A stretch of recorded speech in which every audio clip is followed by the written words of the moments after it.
Welcome back everybody to episode 26 of the Minecraft Let's Play. Thank you very much for joining me today. So today we are in the man cave slash auto farming area, and I have a very special little change that I would like to show you guys.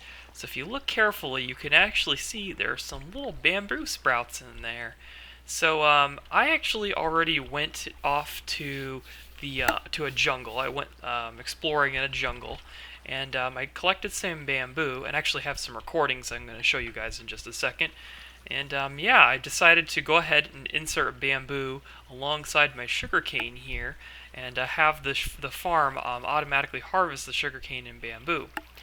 One more thing I'm going to do is I'm going to upgrade the farm to include observers inside of it, so that it'll automatically harvest and it won't have a continuous timer that'll control it every 20 minutes. So instead of the 3 tall sugarcane kind of just sitting there until the timer goes off, it'll automatically harvest, and I'll just kind of get a little bit more of drops from the farm. I also plan on adding a hopper minecart underneath to collect all of the drops too, so that we don't have any sitting on the ground anymore. I'm certainly going to get much more efficiency with this. If you guys are curious, I actually made a tutorial about how to make this farm, and I'm going to go ahead and put a link in the description for you guys to see. But yeah, without further ado, I'm going to go ahead and cue a series of montages. The first montage is just going to be me exploring the jungle and kind of collecting bamboo and some just various other things, and some jungle saplings as well. And then after that, I'm going to go ahead and cue up a montage of me upgrading the farm here. And then after that, we'll continue on with the item I have planned for the episode here. So stay tuned.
Alright everybody, so welcome back. So over here I have installed the minecart, which you might hear running around, and this entire farm has been upgraded with the observers now. The observers are detecting when the sugarcane and bamboo can be harvested, and then it does so, and then any items that fall on the ground get collected by a minecart underneath, and all of the blocks of dirt have the minecart going underneath it, with the exception of these blocks right there, because there's water flowing right there, so the minecart can't go underneath that.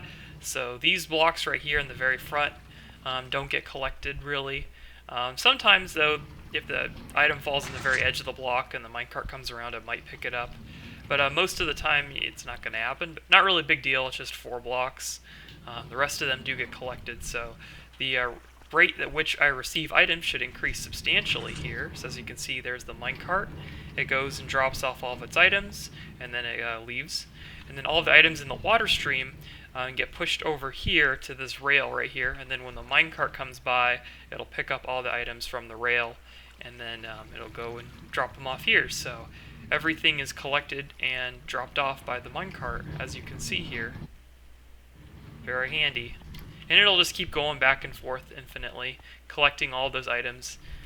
The reason why I decided just to have the minecart continuously moving is because it creates more lag for items to be on the ground than it does for the minecart to be going around in circles. So I figured it's just better that way. I mean, I don't come down here that often, and the noise doesn't really bother me, so I'm okay with that happening. But some people may not be okay with the noise, so if you guys don't like it, then you guys can certainly, if you're making this for yourself, add like a timer or something to keep the minecart from doing that. So Anyways, the sugarcane farm and is now also a bamboo farm, and it's running much more efficiently and much faster. As you can see, look at all the items that are being harvested here. So yeah, that's pretty much everything. The next step here is just to install a sorter for the bamboo here. So as you can see, I already chose a little item here for the bamboo, and I put some stuff here, but I actually have to go back there and build the sorting mechanism. You guys have already seen it before in a previous episode, but if you guys would like for me to make a tutorial, maybe put that in the comment, and I could certainly do that in the comment section, and I'll certainly make a tutorial for the sorting system. But yeah, without further ado, let's go ahead and move on to the next item on the list here. Alright everybody, so I have been very busy. I've spent quite a few hours recently just kind of preparing and kind of planning out what I'm going to be doing here. And basically what I have planned for today is to make an ice farm. So I've harvested a bunch of wood and resources to basically set up ice trays, and then from those ice trays we can collect all kinds of goodies. So I'll be able to collect 36 ice per tray using the design that I have created. And I found a little area over here. That's probably not going to work. Let's go over here instead. Yeah, so I've made a little area that, well, found a little area, I should say, in the mountains over there. And basically, if you put the ice trays above Y94, then the water will freeze. But if you do it below Y94, then the water will not freeze. So yeah, I'm going to go ahead and climb up there to the very top, and I'll clear out a little area for us, and I'll show you guys the basics of the design. I'm not going to go through like a how-to tutorial on how to make this ice farm for yourselves, but I'm certainly going to make it and show you guys the basics of how it works and all that good stuff, and then we'll end the episode after that. So anyways, I'll see you guys up there in just a second. Alright, so we are over here in the Stony Mountains over here. The village is in that direction. Right now it's not being rendered. But over here is kind of the top of the mountain here. And as you can see, we are above Y94. We're at block 104. And the blocks that the ice will be freezing on top of are right here. So we're at Y100, so this is plenty. The ice should freeze up here. The water should freeze up here. And then basically we have is just two trays of ice stacked next to each other. So we have a walkway here, and I'll be walking this way, breaking the ice as I move along in this direction. And then the same thing over here, but facing the other way. So I'll be here walking this way, breaking the ice. And the idea will be that I can start right here, and I'll just walk along here breaking all the ice until I get to the very end, which is that wall right there, and then I'll turn around and then come back the other way, break all of the other ice over here, and then finish up over here. And that would be a very small and effective ice farm right there that I could use. If I ever want to expand it in the future, I could just flatten out that piece of the mountain right there, or I could build another ice tray right here in that little spot too. I don't want to completely destroy the look of the mountain over here, but I could care less about that little piece right there. But over here, it certainly would fit in just fine. I'm not going to build over here because I don't want to overlap the mountain here.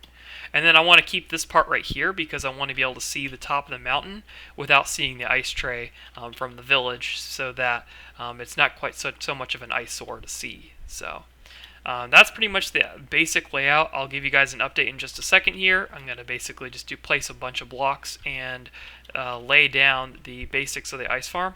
I'm also going to place some pistons too, so I can get myself some sticky pistons here, and I'm going to also put them underground right here in these spots. So I'm going to have sticky pistons right here in these spots right here where the grass is, just like this. And then I'll put my blocks on top of it like that.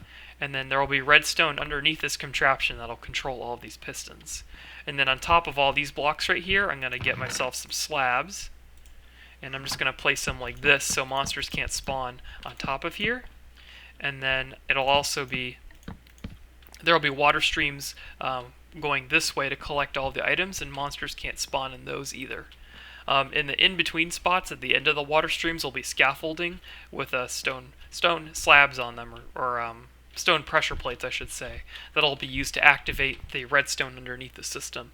I'll show you guys how it all works once I get to that point, but for right now I need to hurry up and actually build the darn thing, so I'll see you guys in just a second.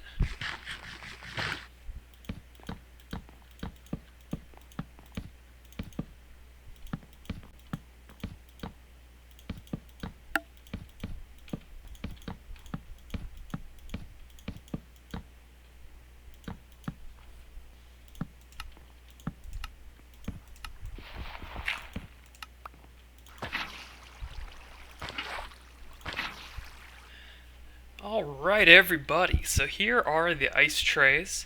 As you can see, I just finished, and I'm going to go ahead and let them freeze while I work underground. But basically the idea is, again, I had to kind of move the positioning of things around here, but I would start right here, and I would mine this direction, breaking all these blocks with the Silk Touch pick. I don't have a Silk Touch pick, so I can just use my shovel as well. That'll also work. And then what happens is there's water underneath these slabs right there, and they'll wash the ice towards me. And any ice that I don't pick up will end up in this water stream over here in the little area. You can kind of see it there, where I'm going to be walking along, and it'll push it towards me, and I can collect it from there. And then when I get to the end of the water stream, I'm going to put down a pressure plate which will activate the pistons in the tray that I just finished and allow this water to wash back in. It'll all turn back into source blocks, and then after a short pause, some pistons will come up, which I'll call like prongs basically. These little prongs will come up and they'll basically promote the growth of ice because it produces more blocks for the ice to grow off of. But anyways, it'll grow this way, I'll go this way, and then I'll come out this little hole right here, and then I'll just walk over here to this end, whoop, missing piece right there, walk over to this end and then just do the same thing and just kind of return to from where I started. So definitely not it's kind of small, to be honest. Each tray produces 36 ice, so that's 1, 2, 3, 4, 8. 8 times 36 is a little over 250 items. So, I mean, that's a few stacks. That's decent and usable, but when you turn it all into packed ice, it's not very much. Just divide that by 8 and you don't only have less than a stack of ice right there, I believe, or maybe a little over a stack of packed ice. So, it's not huge, but it'll certainly serve its purpose.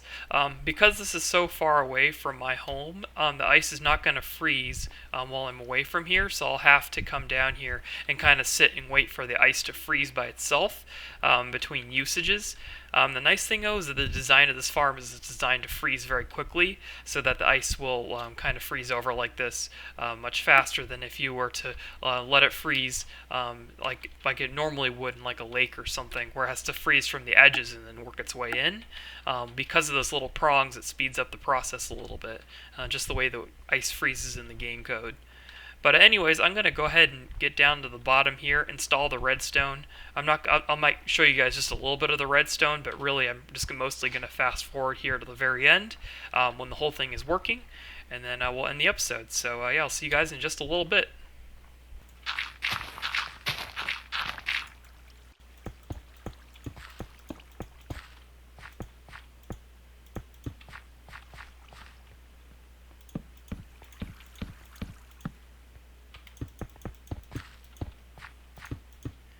Welcome back, everybody. So as you can see before me, I have finished the ice farm. It is working, but it's not as good as I thought it was. Let's go ahead and just do a quick little harvest here so you can kind of see for yourself. So when I hit that pressure plate, all of the blocks go down. And then you can go down the line here and just kind of break the ice and then let it come to you.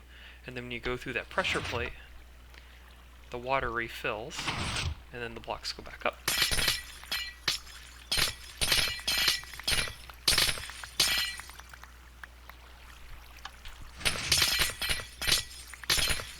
One of the problems that I'm having right now with the ice farm is that when I go through this pressure plate, it lifts me up a little bit, and it keeps me from mining the ice very quickly. So I have to kind of slow down right after I go over that pressure plate. so that I can pick up the items. Yep, and then I'll show you demonstrate to you why there's some issues with the farm as well once I'm done harvesting. So over here you can see that the water did not wash back, and the reason why is because the ice over here froze before the water had a chance to cascade backwards and to fill in all these water blocks. So what happens is these pistons right here go down for a very short period of time, and because there's a water source on the other side of this block right here, which is right there, a water source is produced in that space, and then because there's a water source right here, then the water source right here and the water source right here make one right here, and then the same thing happens here, here, here, and here, and then because there's a water source right here, one gets made here, here, here, here, here, and as you can see, it kind of cascades downwards. Of course, these blocks would be down while this is happening, and then by the time it finishes over here, these blocks would then push themselves back up, and these pistons would go back up. The reason why I'm doing it this way is because I'm taking advantage of the water sources right there, pushing the items towards me so I can collect them all. Of course, the problem that we're having here is that the water over here is actually freezing. If any one of these water blocks freeze, when these pistons go down, then the water sources won't be created over here. And it really throws a wrench in things, because then if these water sources freeze, then I can't produce water sources here, and then there's none of that cascading that happens this way. And then of course that causes this tray right here to have the same issue. Now luckily over here I moved quickly enough where the water did not freeze in time. I noticed that the farm is more effective if you just run through it really fast, but that can be hard because you also need to break all the blocks or the water will not cascade across like you saw there. Anyways, so I'm trying to think of a solution to this problem. My first thought was to install light fixtures. A light fixture is basically like a redstone lamp that produces a light source or a light level of 13 or above. Ice can't freeze in block light of 13 or above, just in the game code. So if there's lights nearby, like a redstone lamp, then it'll prevent the ice from freezing. And I don't want the ice to freeze immediately until these blocks go up.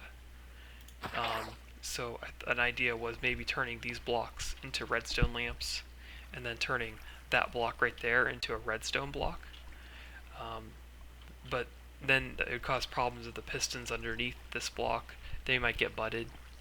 So I'm still looking for a possible solution that wouldn't create butted pistons. I haven't actually tested this idea, but there might be a way that requires more redstone, if that makes sense. So anyways, I have to manually repair this every single time I use it now, unfortunately.